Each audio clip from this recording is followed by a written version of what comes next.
Hello everyone and welcome to the first ever episode of Red Door Garage, where today I'm going to be putting this car away for winter.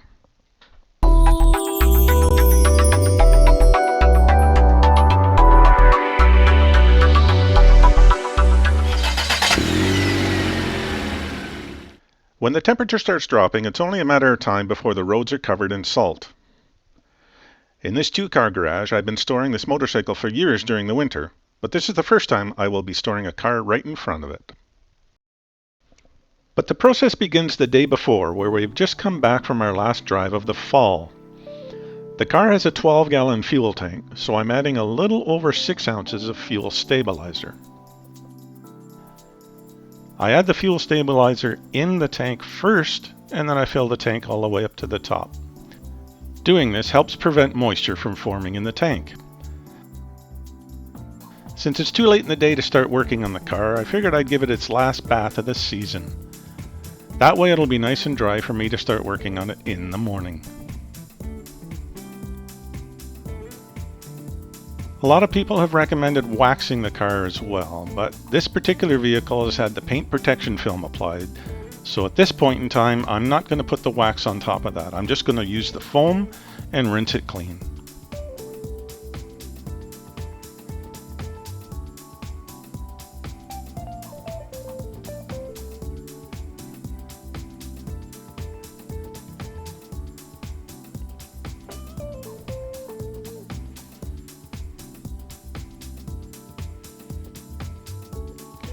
Since I know I'm going to be crawling around on the garage floor and getting dirty, I like to protect the interior of the vehicles by using this custom-made seat cover.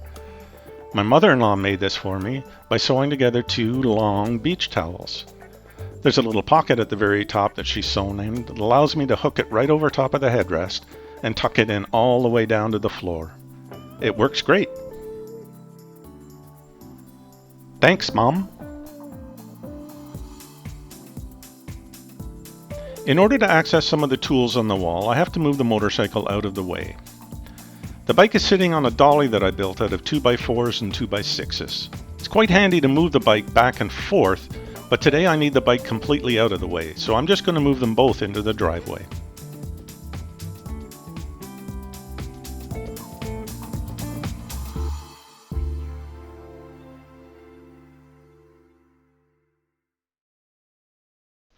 With the garage empty now, it's easy just to back the car into the middle of the space. This allows me convenient access for working on both sides equally.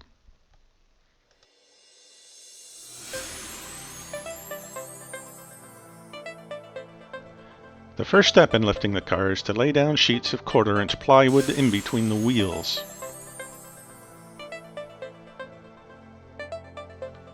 Well, here again I've used some 2x4s and 2x6s to create a system to keep my Quickjacks secure and up off the floor.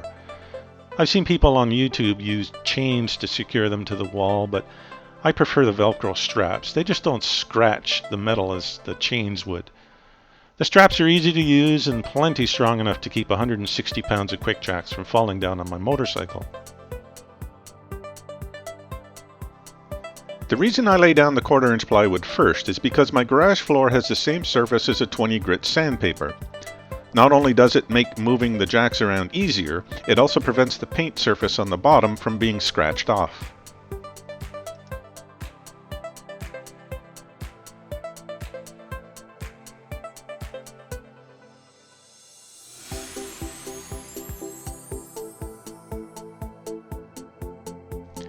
These rubber lifting blocks are supplied with the Quickjack system, but I've seen on the internet that there is a tendency for these blocks to split apart over time. So what I've done is I've taken some scrap 3/4-inch plywood and made a cradle to support the sides of the blocks during use. So far, the system seems to be working.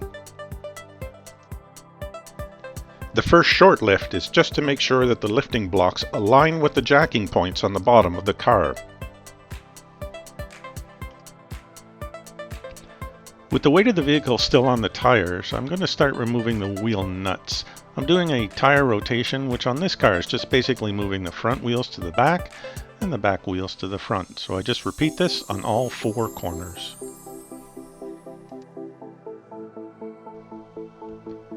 Opening the hood at this time when the car is still low is easier to do than when it's up in the air. I can also watch the hood as the car goes up to make sure it's not interfering with the garage door.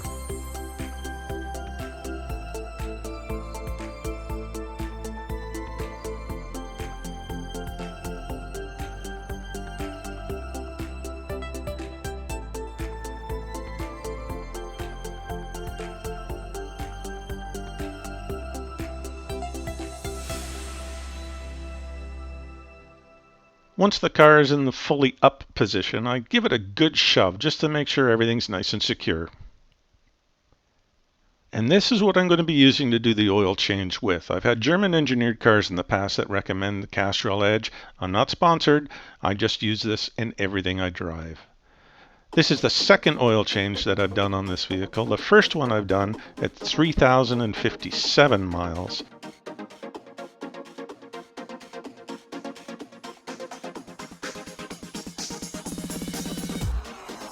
This aluminum shield not only keeps the bottom of the engine bay clean, but it also adds a lot of rigidity to the frame members. Mazda has designed their engines with the drain plug and the oil filter located very close together. Now this is handy because I don't have to move my waste oil pan, and this is a plus when you're working in tight quarters. Some of you will notice I'm not using gloves. I do 5 oil changes a year. If I was doing maybe 5 a day, then yes, I would definitely start using gloves.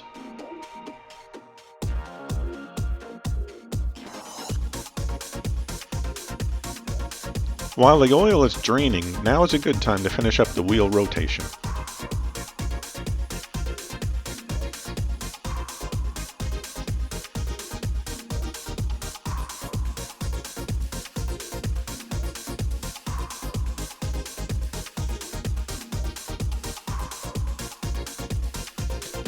I like to apply this anti-seize product to the wheel hub.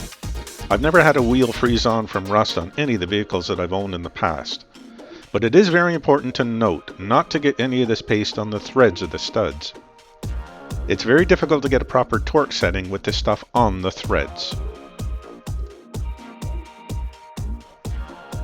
So here it's just a matter of moving the back to the front and the front to the back.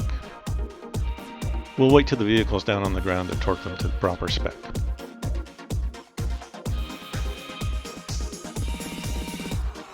Now I apply the tire shine, much easier to do while the car is up in the air. I purchased my oil filters from the Mazda dealership and they always throw in a new crush washer. It's good to use a new one every time you do a change. It's been about a half an hour now, and that's plenty of time for the majority of the old oil to drain.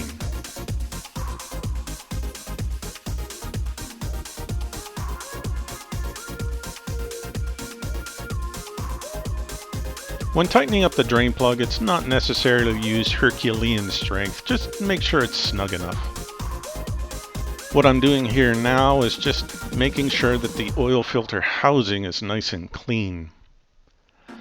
I always like to fill the oil filter before putting it on. It just means that the first gulp of the oil pump will be full of oil. The design of this engine allows a full oil filter to be installed without spilling. And as usual, I just take a drip of oil on the end of my finger and lubricate the rubber O-ring.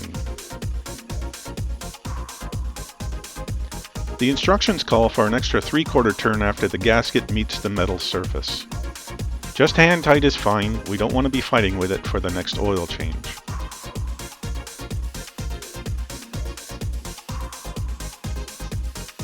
The oil capacity for this engine is 4.5 quarts. Now I never have a full bottle of oil left over, so all I'm going to do is fill it up to the mark on the dipstick, let the engine run for 5 minutes, and then top it off. It's the old-fashioned way of doing it, but to me, it's the safest way. That 5 minutes also gives me a chance to find out if there's any leaks around the oil filter and the drain plug.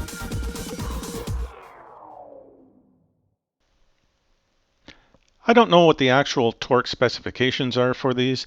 I'm just tightening them by hand, making sure that they're not going to come loose. At this point, I reset the oil change maintenance monitor on the dash. The township that I live in has the facilities to recycle used engine oil. So what I'm doing here is just collecting that.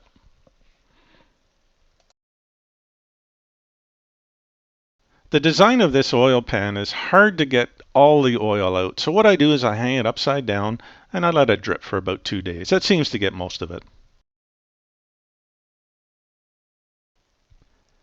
And now it's time to protect the rubber seals and gaskets, and this car has a lot of them.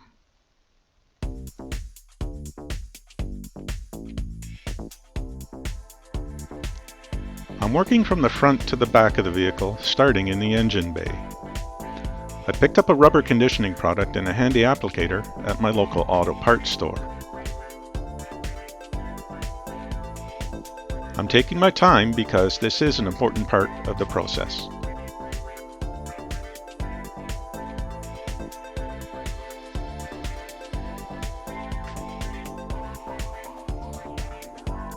Moving back, I'm now addressing the door seals. With the car still up on the jacks, it makes it easier to reach the bottom of the door while sitting on my old man roll-around stool.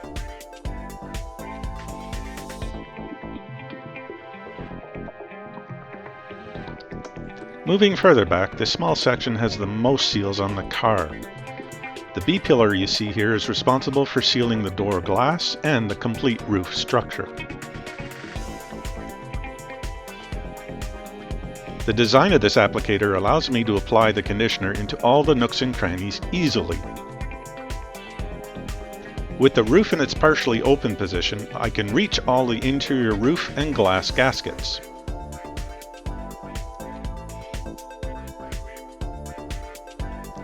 This part of the process took the most amount of time, but it is an important step which requires patience and focus.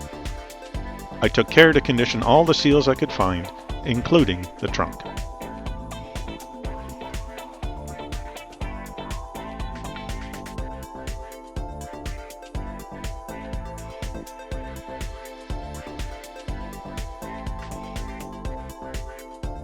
Since the majority of the work is done, I'm now going to lower the vehicle, and with the weight of the vehicle on the ground, I'm now able to torque the wheel nuts to the proper setting. The manual recommends between 85 and 110, so 90 is my target torque.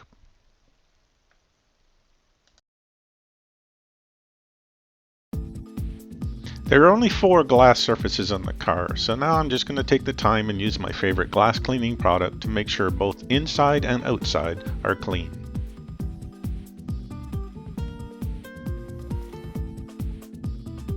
It has been suggested to leave the air conditioning system in the recirc mode. If any little visitors do get into the car, this should prevent them from moving far into the dash. I've also used dryer sheets as a deterrent, 2 in the cabin and 1 in the trunk. Now, I've never seen any pests in the garage, but this certainly is a cheap form of insurance against them.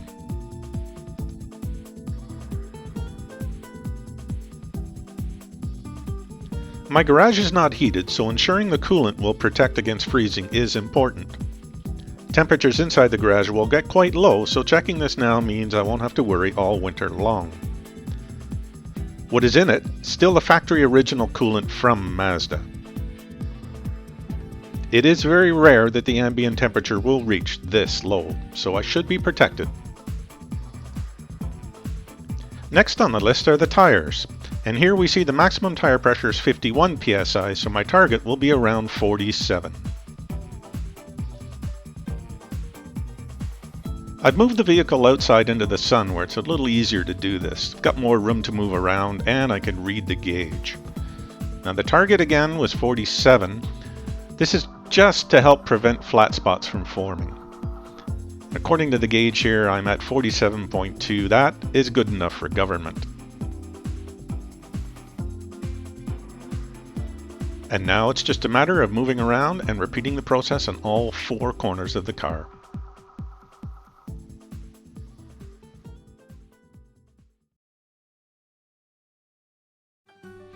My original plan was to remove the battery and store it indoors along with my motorcycle battery.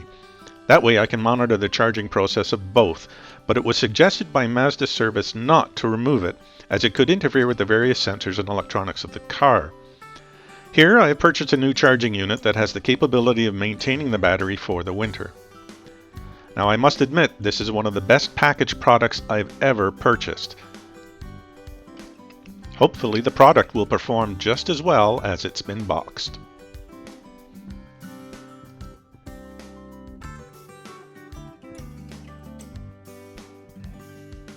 The charger is going to be located at the front of the garage, and the only electricity I have is at the back, so I'm running a block heater cord from the outlet in the back, running it along the sill plate of the wall to the front. For those of you in the southern states, block heater cord. Just be glad you don't have to use one.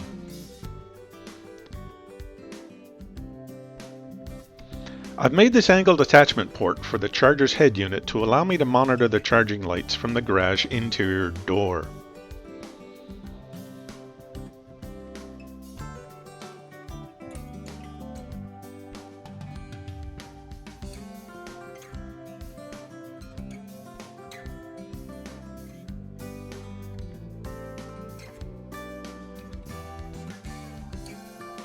With the car backed into its final resting position, I'm now able to hook up the charger. This model of charging unit comes with two options. The first one is a hardwired option, and the second one is the one that I've chosen, which is the alligator clips. I found that the alligator clips are easy to use, and I'm able to maintain more than one battery at a time.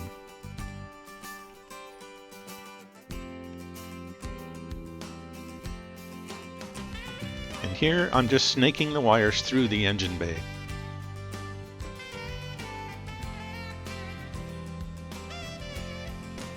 Once plugged in, I set up the charger for a regular 12-volt battery, and the unit goes into its automatic charging cycle.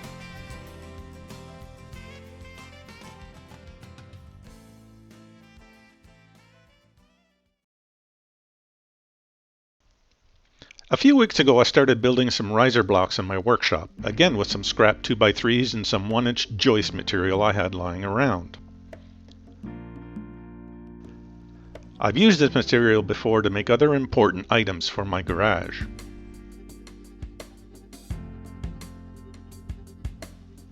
And here is the finished riser block, with 1 inch of foam on the top, and the 2x3 bottoms are wrapped in duct tape to prevent moisture from the concrete from wicking up. Using my floor jack, I'm able to raise the front of the car up to install the risers under the wheels. I've been told that this process is unnecessary due to the construction of modern day tires, but I'm just really paranoid about creating flat spots.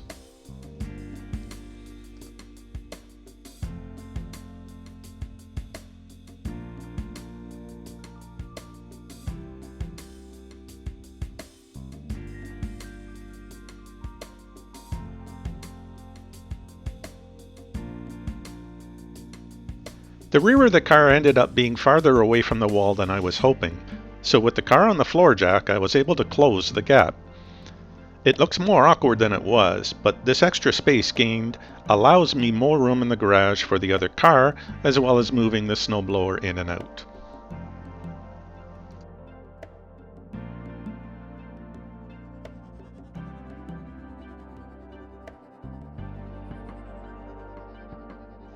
And just as I did in the front of the vehicle, I positioned the riser blocks underneath the rear wheels. And for the most part, the winterization process is complete, except for a few small details.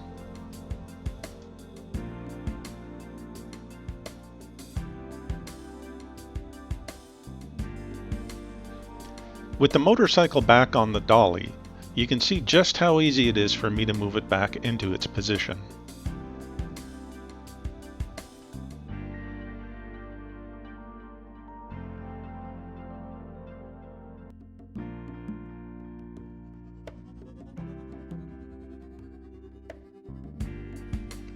I do have a cover for the bike because there's not a lot of painted surfaces that can get scratched by a cover. But I felt it was unnecessary to purchase one for the car. I will, however, be addressing the dust buildup weekly by using the soft car mop that I purchased.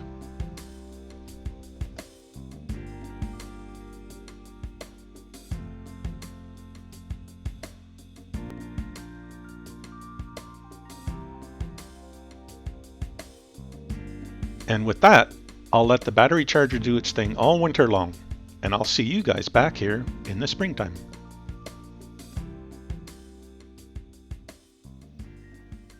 Thank you for joining me today behind the red door.